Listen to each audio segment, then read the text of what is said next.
का नेताय तुम्ही? शेतकऱ्याला पक्ष असतो का? कर्जमाफीतला आता मंत्री महोदय 19ला पण मंत्री होते, 22ला पण होते, 24ला पण होते. मग असं म्हणलात का तुम्ही त्यांना मंत्री नको पुढे? मग शेतकऱ्यांनाच काय 19 शेतकऱ्यांना 26 मध्ये कर्जमाफी नाही दिली पाहिजे ना? आपण जो न्याय आपल्याहून दुसऱ्या देण्यापेक्षा आपलं आपलं घ्या ना उदाहरण. होय, मग तेच म्हणतो, बोललो तेच बोलतोय मी, तेच बोलतोय. आपल्याला 19ला आमदार होऊ वाटतं, 24ला पण होऊ वाटतं, मग 19च्या शेतकऱ्यांना 26ला कर्जमाफी का नको? ह्याचं उत्तर दिलं पाहिजे ना आपण. अहो ते नैसर्गिक शेतीच्या बाबतीत निर्भय तुम्ही बोलले, ह्याची राजकारण. नैसर्गिक शेतीचे गट निवडताना सत्ताधारी आमदारांचं पत्र घ्या. अरे काय कुठल्या गोष्टी आहेत या? त्या कुठल्या गोष्टी कशासाठी करायला तुम्ही?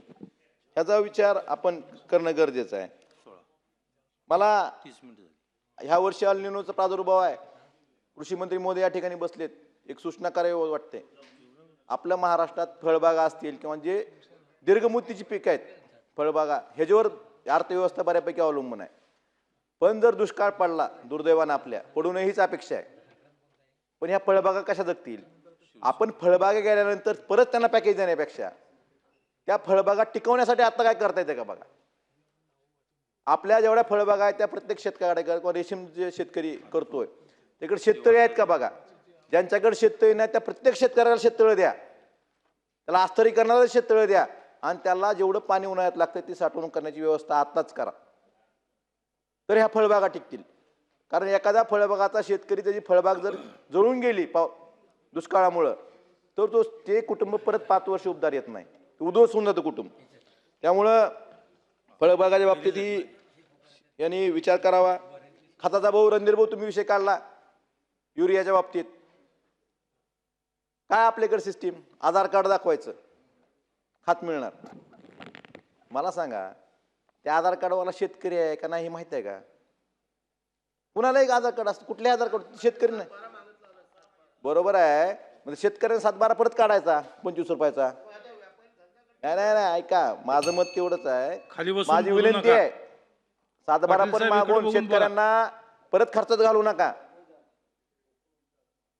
त्यासाठी तुम्ही ॲग्रिस्टॅक आहे ना, ॲग्रिस्टॅक आपण केलं शेतकऱ्यांनी, फक्त खात्री करा तो शेतकरी आहे का नाही, तो त्याचा गट नंबर विचारा.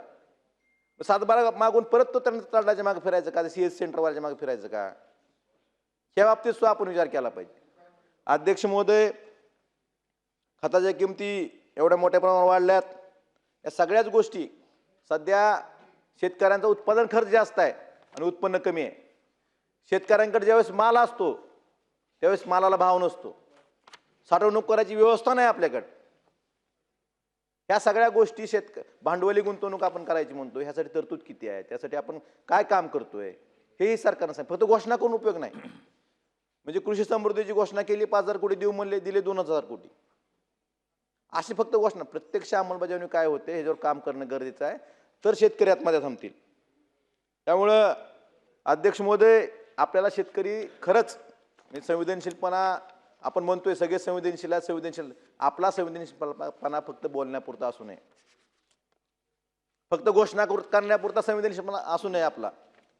आपला संवेदनशीलपणा आपल्या कृतीतून दिसावा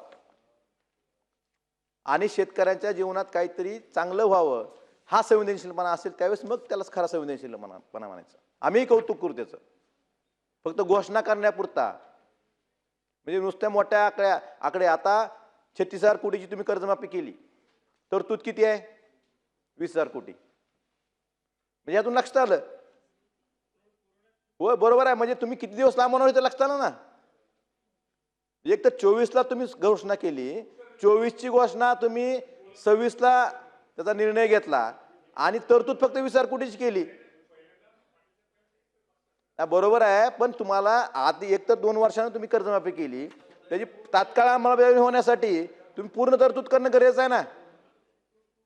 का फक्त घोषणा कर? कारण तुम्हाला माहित आहे एवढेही पैसे लागणार नाहीत. तुम्हाला 32,000 कोटीचं उदाहरण सांगितलं ना मग पॅकेजचं मागचं.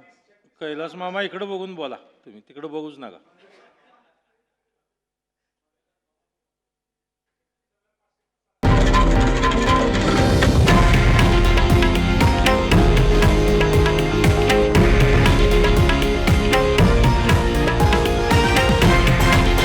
हे आहे देशातील नंबर 1 न्यूज नेटवर्क आणि आपण पाहत आहात TV9 मराठी, एकमेव.